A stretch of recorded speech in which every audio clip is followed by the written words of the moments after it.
ذكر وموعظة ونور فيه شفاء للصدور وشفيعنا يوم النشور. Assalamualaikum warahmatullahi wabarakatuh. Alhamdulillahi rabbil alamin. Assalatu wassalamu ala ashrafil anbiya'i wal mursalin wa ala alihi wa ashabihi ajma'in. Amma ba'd.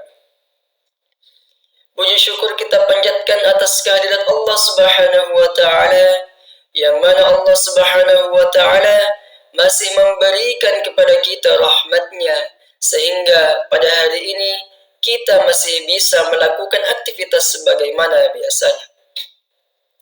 Salawat serta salam kita aturkan kepada Nabi Muhammad sallallahu alaihi wasallam. Ialah seorang nabi yang telah membawa umatnya dari zaman jahiliyah menuju zaman Islamiyah.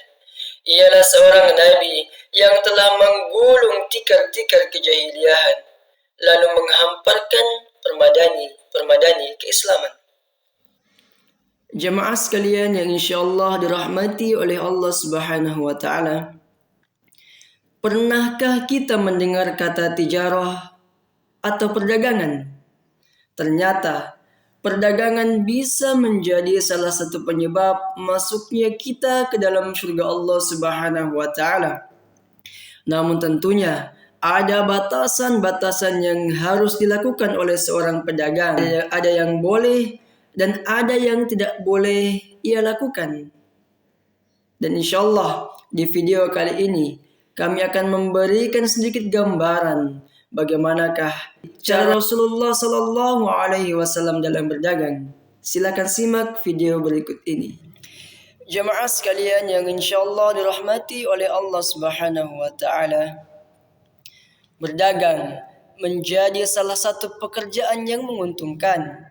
Di samping itu, perdagangan adalah pekerjaan yang mudah. Siapapun bisa melakukannya.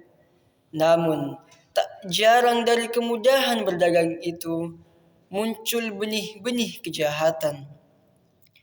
Demi meraih banyaknya keuntungan, segala cara ia lakukan. Mesti kita waspada terhadap harta pencarian atau rezeki yang haram. Haram Bapak Ibu sekalian itu ada dua jenis. Yang pertama, haram dari sisi zatnya. Menjual makanan haram, minuman haram, ini tidak boleh penghasilannya. Yang kedua, dari sisi tata caranya. Misalnya dengan cara riba, dengan cara mencuri, mengubah kwitansi, nota, timbangan, dan batas-batas tanah. Padahal keuntungan di dunia tidak seberapa jika dibandingkan dengan keuntungan di akhirat. Allah Subhanahu wa taala menegaskan terkait perdagangan yang menguntungkan, yaitu perdagangan yang dilaksanakan atas keimanan kepada Allah Subhanahu wa taala. Selain itu, harta tersebut digunakan untuk berjihad di jalannya. Sebagaimana Allah Subhanahu wa taala berfirman dalam Quran surah As-Saff ayat ke-10 sampai 11.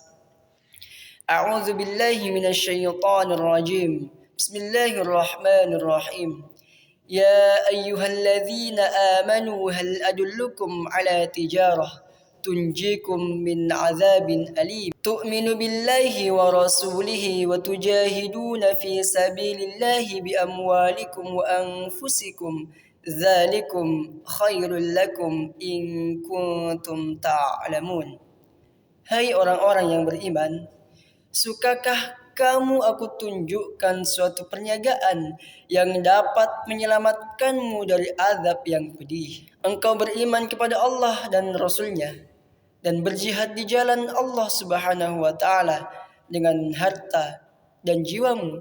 Itulah yang lebih baik bagimu jika kamu mengetahuinya.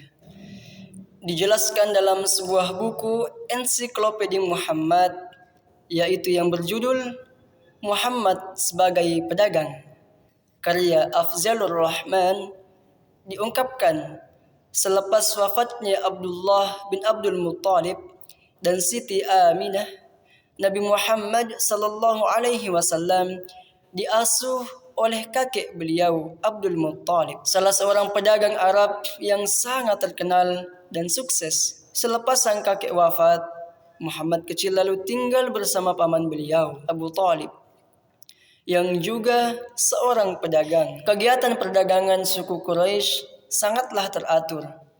Dalam melakukan perjalanannya, pada musim panas mereka melakukan perjalanan ke utara, sedangkan pada musim dingin mereka melakukan perjalanan ke arah selatan.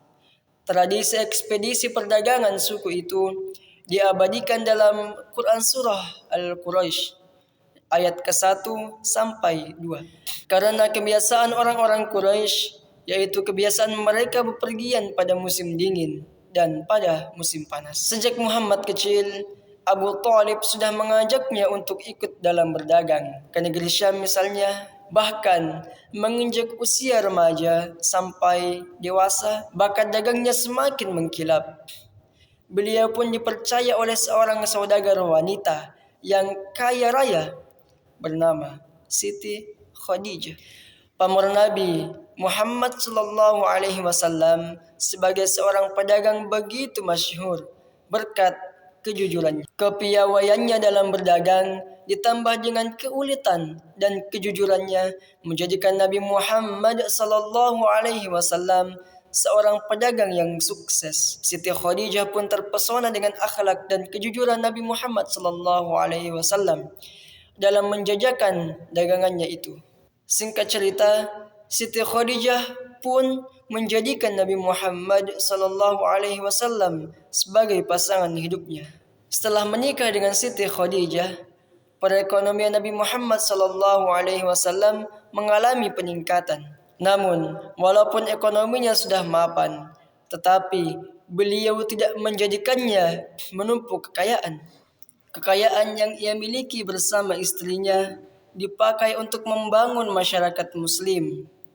Dalam Al-Quran tercatat ada sejumlah ayat tentang jual beli.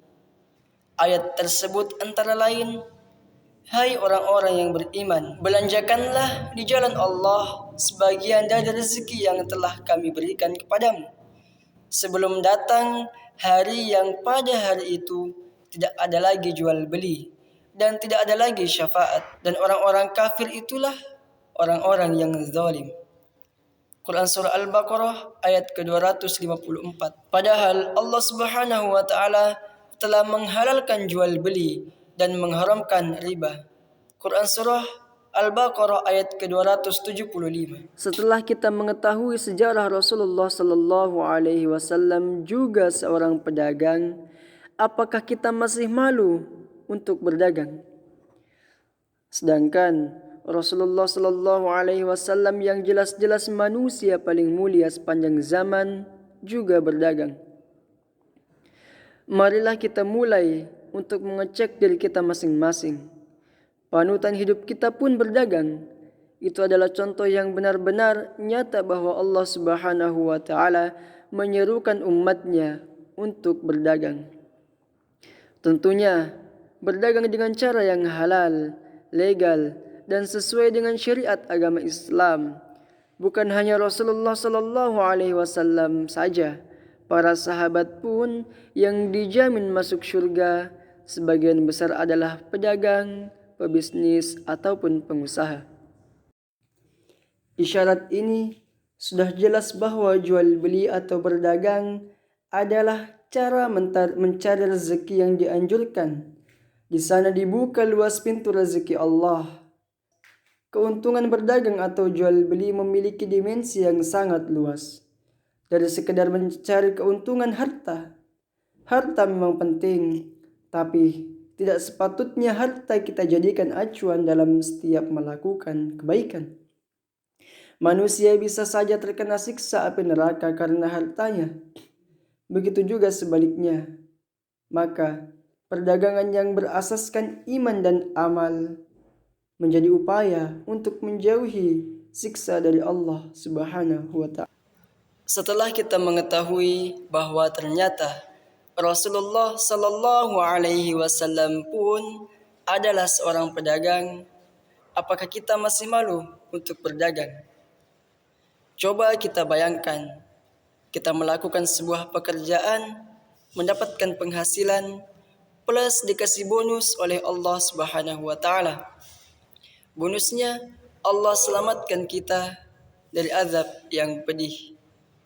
Mungkin cukup sekian apa yang dapat kami sampaikan. Kurang dan lebihnya mohon dimaafkan. Billahi fi sabilil haqq fastabiqul khairat. Wassalamualaikum warahmatullahi wabarakatuh.